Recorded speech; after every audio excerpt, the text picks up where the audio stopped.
Saudara, di sela KTT G20 di Brazil, Presiden Prabowo Subianto menyatakan ambisi Indonesia menjadi negara yang 100% menggunakan energi terbarukan dan ramah lingkungan dalam 10 tahun. Namun strategi yang ditempuh justru memunculkan kekhawatiran pemerhati lingkungan di Indonesia dan internasional. Selengkapnya ikuti laporan tim VOA. Pencapaian Indonesia dalam transisi ke energi terbarukan diungkapkan Presiden Republik Indonesia Prabowo Subianto dalam pertemuan dengan Sekjen PBB Antonio Guterres di sela KTT G20 di Brasil. We are very ambitious, completely 100% renewable and green. And we hope that we can achieve this within 10 years, but on several issues we can go faster. For instance, we have already developed the technology to make diesel oil from plants, palm oil, diesel oil, and we are also now developing to produce gasoline from palm oil. Meski menghargai ambisi yang dicanangkan pemerintah, aktivis lingkungan mempertanyakan implementasinya. Kita punya target aja 23% energy mix dari renewables.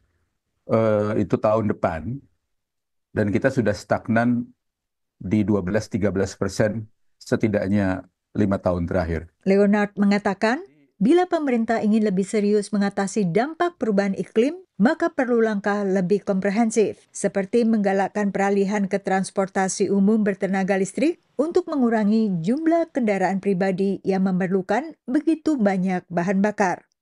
Pemerintahan Prabowo telah mencanangkan target segera meningkatkan kandungan etanol dalam bahan bakar diesel ke 50%. Dari saat ini 35%. Ini adalah angka tertinggi dibandingkan negara-negara lain. Menurut Prabowo, langkah ini bisa memangkas impor BBM Indonesia senilai 20 miliar dolar. Tapi pemerhati lingkungan mengkhawatirkan dampaknya bila etanol diperoleh dari minyak sawit.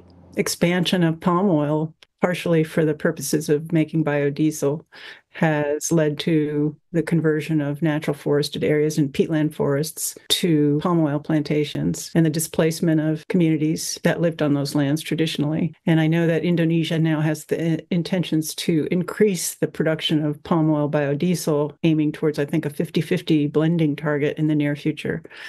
Which will likely lead to the expansion of those palm oil plantations. Kelompok Earthside telah bekerja sama dengan kelompok lingkungan di Indonesia, memantau degradasi hutan di Kalimantan, dan dampaknya bagi warga lokal maupun satwa terancam seperti orangutan. The act of destroying that natural forest is catastrophic for the climate and the environment. And to do this in order to produce biofuels, it's almost like cutting up a priceless painting just to sell the canvas. Like, what's already there is so much more valuable in terms of the climate, in terms of carbon capture, biodiversity, and the livelihoods of local communities.